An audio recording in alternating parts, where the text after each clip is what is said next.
Amis culturels, bonjour et merci de votre fidélité à Télécongo, merci de votre fidélité à l'émission Cultura.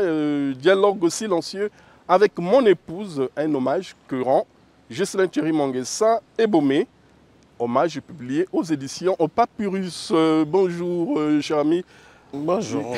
Jocelyn Thierry Manguessa. Bonjour, sauf Gérard. Bonjour. Merci de nous arriver donc sur le plateau de Cultura avec ce beau texte intitulé Dialogue silencieux avec mon épouse. D'aucuns se poseraient la question, n'est-ce pas, de savoir qui est Jocelyn Thierry Manguessa. Et tout de suite, nous allons passer à la lecture du mot, donc du prologue. Dans une circonstance inattendue et dans les conditions jusqu'alors insoutenables, je perdais le grand amour de ma vie, mon épouse Laetitia Dawson Kwa Ngamakita, le 15 novembre 2023, à la suite d'un banal examen d'IREM à la clinique Pasteur des Riches Orangis en France. Dans les mois de cette perte, j'avais entrepris de dialoguer avec mon épouse en lui écrivant chaque jour, suivant que l'inspiration était là et que la force d'écrire m'était donnée quelques lettres. J'écrivais dans un cahier de couleur rose sur la couverture duquel on pouvait lire « Je t'aime » et « Vainqueur ». J'utilisais aussi mon téléphone en écrivant des messages que j'envoyais au numéro de mon épouse. Oui, jusqu'au moment où va paraître ces lettres, je n'ai pas psychologiquement réussi à faire mon deuil. Je sens la présence de mon épouse et je n'ai pas accepté sa mort. C'est difficile de faire le deuil. Laetitia, c'est toute ma vie sentimentale qui s'écrase. Elle ne se renouvellera jamais.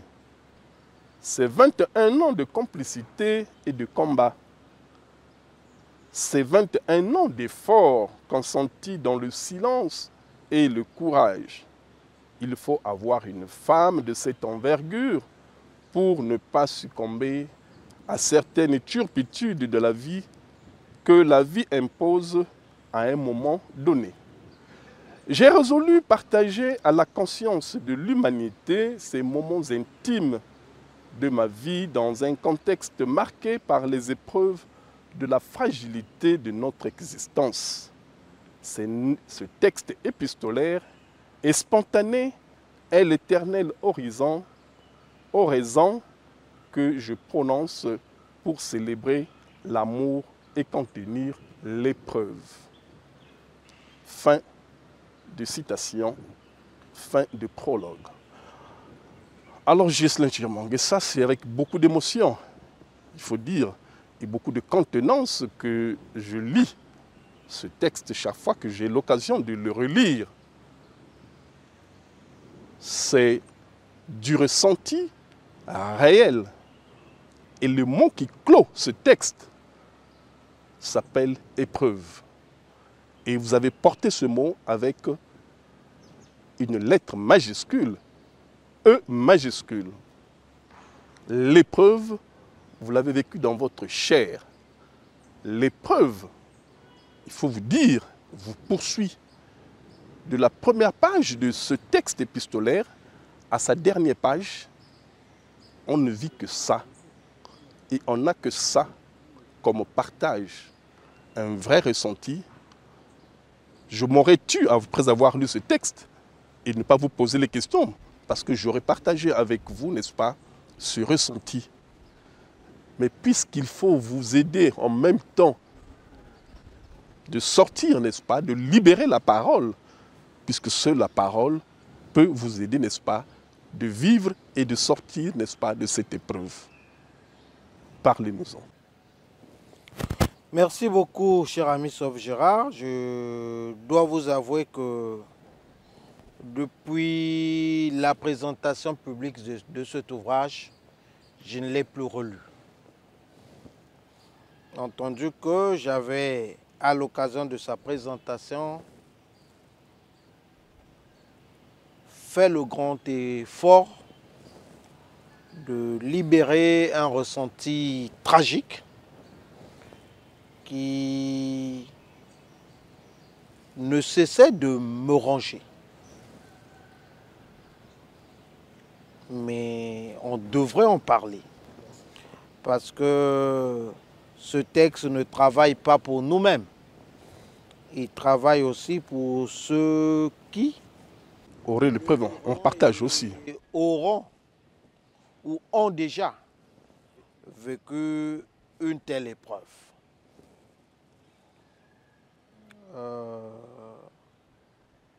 J'ai perdu mon épouse après qu'on ait vécu 21 ans de vie commune. Et elle est partie au cours d'un accident banal, d'un examen d'IREM. C'était inattendu et ça a bouleversé plus d'un, dont moi-même. Et dans le vécu de cette épreuve,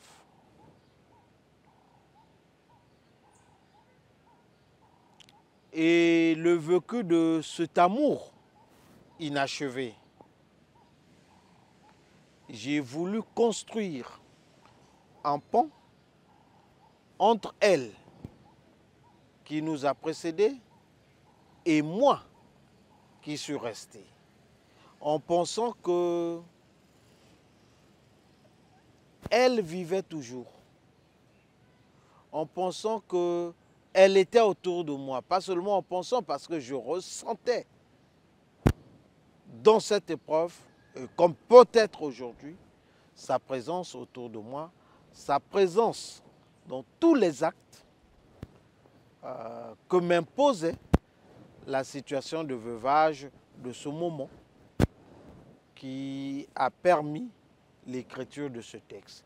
Ainsi, je m'étais mis à lui parler, à lui dire ce que je ressentais, à lui dire qu'est-ce que ce manque, qu'est-ce que cette absence, qu'est-ce que cet arrachement me causait à moi et à nos enfants, parce que vous verrez qu'en annexe de ce texte, il y a des messages des enfants que chacun de mes 5 enfants écrivait à leur mère ou à l'occasion de la mort de leur mère.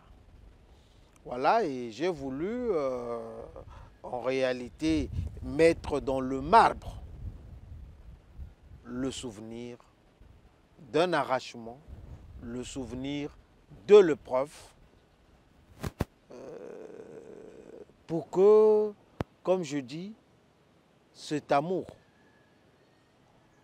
dans le temps de l'éternité qui nous est partagé, qui nous est donné, que cet amour demeure ce qu'il a toujours été. Voilà. Alors c'est finalement ce sentiment de l'auteur qui, en face de cette réalité, cette douloureuse réalité, refuse de l'admettre. Quoique la vivant dans sa chair et dans sa profonde chair, refuse, n'est-ce pas? Parce que c'est autre chose, n'est-ce pas, qu'on envisageait. Et c'est tellement brutal. Et c'est à la page 15 que je lirai un extrait. Où es-tu? Des yeux pleins de larmes, je te cherche. D'un silence lourd et strident, tu me réponds. Ton silence m'effraie. Voici 3 mauvais jours qui m'envoûtent et où mon corps frêle est enveloppé d'une inexprimable douleur. Aucun mot ne vient à ma langue pour exprimer l'ensemble des affects anxio-dépressifs dont mon être est le reflet. Des regards pitoyables qui se posent sur moi me désarment et me réduisent à la minime expression. Tu sais que je n'aime pas qu'on s'apitoie de moi. J'aime dégager l'homme dans sa splendeur et sa vivacité. Je perds mes forces. Et plus loin encore, cet extrait également, où nous lirons « Je ne veux pas dire que la foule bigarrée dont les voix et les pleurs me parviennent me confirme la funeste nouvelle que je refuse d'accepter depuis 3 jours. Il y a des évidences qui ne doivent pas être des vérités. Ta mort, que dis-je? Tu n'es pas morte. Je ne le croirai jamais. Je me trompe. » Je m'arrête là.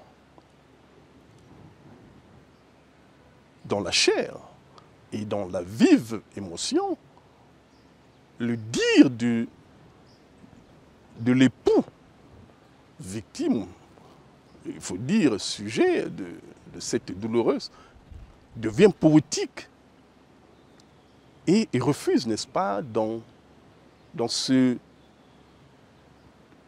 ressenti, refuse de croire. Et pourtant, c'est ça la réalité. Il est vrai, la mort c'est une certitude. C'est une évidence à venir. On ne peut pas être vivant et oublier qu'on va mourir. C'est une évidence, c'est une certitude. Mais quand mort et arrachement, je prends arrachement ici dans son sens premier, ça veut dire que on possède la vie et on vient comme si on était braqué, on était victime d'un braquage, de kidnapping. Donc on vous arrache la vie au moment inattendu. Il est toujours facile de voir quelqu'un mourir. C'est-à-dire, à chaque étape, on a le sentiment qu'il est en train de partir. Il meurt. Mais il n'est pas du tout facile.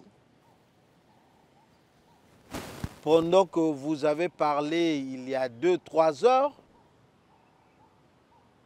qu'on vous apprenne que la personne avec qui vous parliez tout à l'heure vient de mourir. Et dans le cas qui est le mien, elle n'est pas fauchée par un véhicule. Ça veut dire qu'elle n'a aucune responsabilité dans ce que lui arrive. On ne soupçonne pas que c'est d'elle que revient 1, 2, 3 éléments pour justifier cet arrachement. Ça veut dire, ce n'est pas parce qu'elle était en train de traverser une rue, mais quelque peu distraite. Un véhicule est venu la cogner et elle est partie. Ce n'est pas parce qu'on lui aurait prescrit un traitement, prendre 2 comprimés, qu'elle en a pris 5. Ce n'est pas parce qu'elle a allumé son feu à gaz à la maison et qu'elle n'a pas été attentive et elle a été brûlée. Mais elle va à l'hôpital dans un pays censé être développé, qui offre des soins de santé acceptables et on va croire meilleurs, que la voici sortir de cet examen morte, raide, ne parle plus, laissant dans l'émotion indicible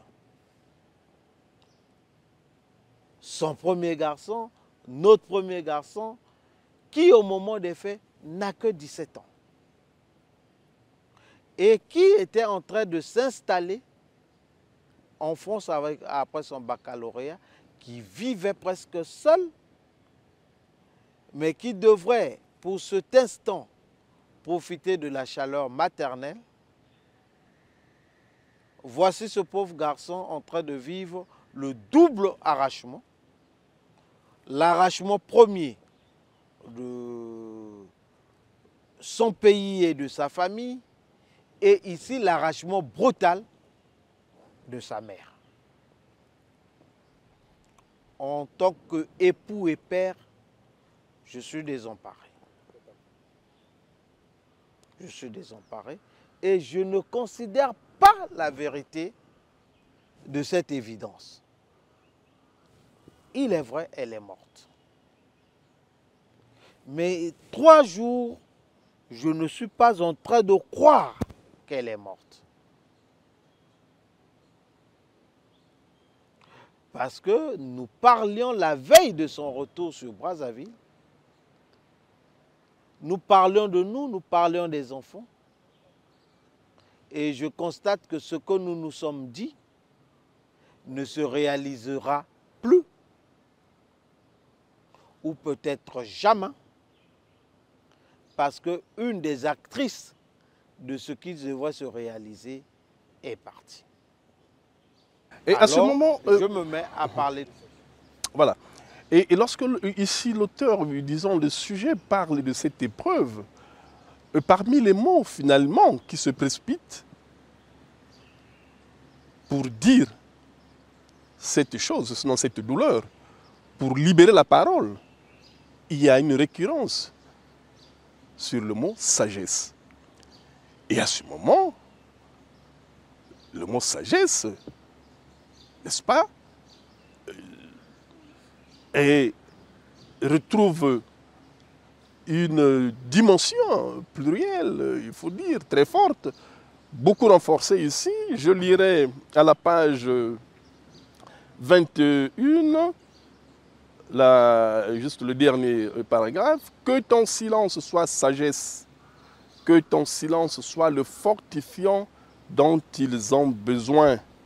Fortifie-les, je t'aime pour l'éternité. » Et on sait que c'est pour les enfants. À la page 35, à la page 34 plutôt, je prendrai Maman Mokambi. Des jours sont toi, des jours d'enfer pour cette tragédie. Pourquoi cette tragédie s'abat-elle sur moi? Pourquoi as-tu décidé de cette brutale rupture? Je sais que tu éviteras de me répondre, c'est ton habitude. Tu n'as jamais aimé donner ta voix dans des situations équivoques. C'était la voix de la sagesse. Cet évitement me paraît à cet instant comme un rideau de fer qui rend le dialogue. Je perds toutes mes forces, je suis affadi. Communique-moi ta vigueur, j'en ai besoin. Je t'aime pour l'éternité. Et ce silence, n'est-ce pas, qui tout de suite prend la forme et le fond, n'est-ce pas, de la sagesse. Oui, je dois dire que dans ce dialogue, il est dit silencieux, parce que c'est moi qui parle. Elle me parle à travers son silence. Et je me dis, et c'est une habitude qu'elle a su installer dans notre vie de couple, jamais elle ne prenait la parole, jamais elle ne répondait quand elle savait que le sujet abordé était équivoque, que le sujet abordé pouvait nous amener des contradictions beaucoup plus profondes que celles de départ qui auraient suscité la discussion. Elle avait sa réponse, c'était le silence. Et je suis en train de supposer que dans ce dialogue qui cherche les causes de sa mort, elle a choisi la même sagesse du silence pour ne pas me répondre. Parce que tous les silences ne sont pas sagesse. Il y a des silences qui sont refus, il y a des silences qui sont mépris, il y a des silences qui sont arrogance. Mais ici, je pense et je crois que c'est vrai que ce silence est silence de sagesse. Ce silence est école. Ce silence est épreuve. Dans le sens où il invite à voir et à comprendre cet arrachement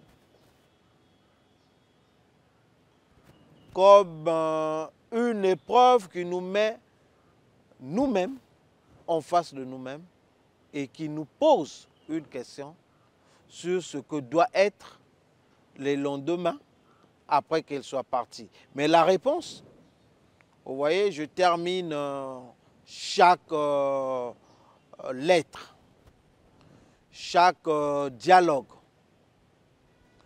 par cette phrase « Je t'aime pour l'éternité ». Mais parce qu'en réalité, il peut arriver, c'est une ouverture possible, que dans la marche du temps de vie qui me reste, que je fasse une autre expérience amoureuse.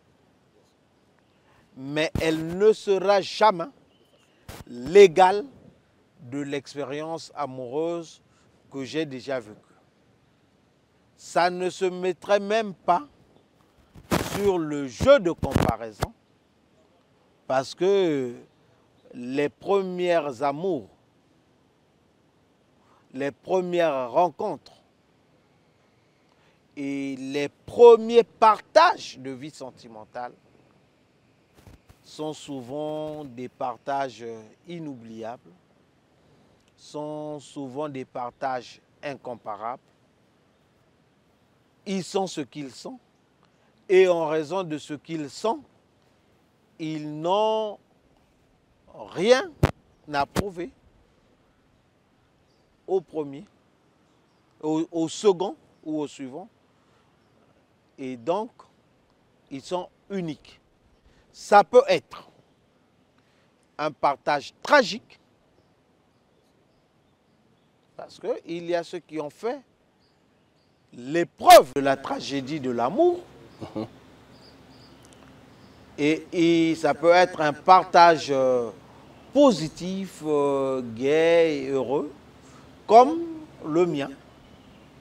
J'ai vécu l'expérience d'un couple heureux, calme, qui n'avait pas de problème, pour dire ainsi, parce que jamais nous nous sommes retrouvés dans des contradictions fortes, malgré notre jeune âge de départ. Quand on se met en couple, elle a 22 ans, moi j'en ai 27, 28, et on a vécu notre vie sans que rien ne vienne gêner. Oui. Pourtant, perturber cette vie sentimentale. On avait notre jeunesse, je veux dire, contre nous.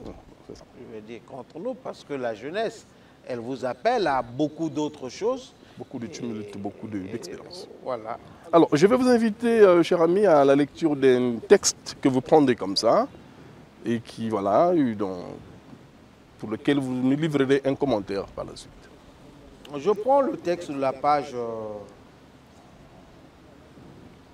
57. 57, je suis. Du mercredi 20 décembre. Oui. Donc, les obsèques ont eu lieu. On est en train de refaire, d'apprendre à vivre sans elle. Je dis ceci, Maman Mokambi, parce que c'est comme ça que je l'appelais, ou je l'appelle toujours. Savais-tu que le lendemain de ce message que je vais réécrire ici, tu m'abandonneras les enfants? Je viens de relire le dernier message que tu m'as envoyé le mardi 14 novembre 2023 à 2h58. Chérie, le monde n'est plus comme à notre époque. L'heure est grave. Tout le monde a besoin d'être riche et c'est dangereux pour nos enfants. Conseille les enfants de ne pas recevoir l'argent dans les rues des personnes inconnues. Sois dur et rigoureux avec les enfants. En lisant ce dernier message que tu m'as envoyé depuis l'Évalois, je découvre la puissance de la prémonition. Savais-tu que le temps de partir pour toi était arrivé? Je sais que les étoiles ne brillent pas longtemps. Elles sont vite ensevelies par les nuages épais au-dessus de nous. De toi, de l'étoile que tu as été, il ne reste dans le temps que la trace du souvenir. Il ne reste que l'instant de la durée dans notre mémoire. Je veille sur les enfants, je t'aime pour l'éternité. C'est un message que je pense prémonitoire. C'est même écrit le jour, presque le jour de cet arrachement, où elle me provient de veiller sur les enfants, de faire comprendre aux enfants que il y a des volontés négatives, des volontés destructrices qui rôdent désormais autour de nous, qu'il faut faire attention. C'est comme si elle me laissait, la mission, mais surtout la charge de veiller aux enfants, de veiller sur les enfants. Et c'est cette force de prémonition qui m'interpelle. Et est-ce que dans ce jeu de la vie, entre elle et moi, j'étais le moins averti, puisque elle avertissait autant de ce que je devrais faire des enfants, mais surtout de son départ imminent, de cet arrachement. C'est comme si elle savait qu'elle allait partir et que je devrais être le seul à veiller sur les enfants. Alors, pour avoir vécu l'expérience de la douleur, l'expérience de cette épreuve plurielle dans votre propre chair qui vous poursuit jusqu'à aujourd'hui, est-ce qu'on peut dire que l'auteur, là je ne parle pas de l'auteur, puisque nous sommes dans le ressenti, je dirais simplement, est-ce que Ghislain Thierry Manguessa aujourd'hui a pris la mesure de l'absurdité de la vie? En même temps, je parle là aux philosophes. Oui, absurdité de la vie, on peut dire qu'elle est absurde, mais je veux simplement dire que j'ai pris le temps de tirer les leçons de vie, de savoir, parce que je vais faire une confidence, et j'en parle dans ce roman. Toutes les fois que je parlais de mort à mon épouse,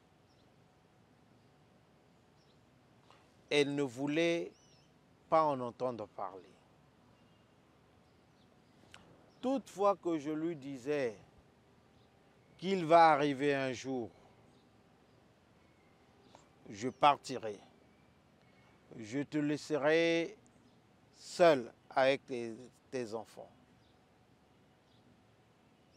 Voici ce que tu dois faire. Voici comment tu dois continuer à vivre. Elle me disait toujours, ce n'est pas vrai. Nous allons veiller ensemble. Nous allons élever nos enfants. Nous allons voir revenir nos petits-enfants. Je lui disais toujours, la mort n'est pas notre allié. Elle peut nous surprendre. Et moi, je suis engagé dans la vie publique, dans la vie politique, qui a souvent ses travers, qui a souvent ses dérives, il peut arriver que cette vie publique, que cette vie politique ne me réussisse pas et m'arrache la vie. Elle n'avait jamais cru.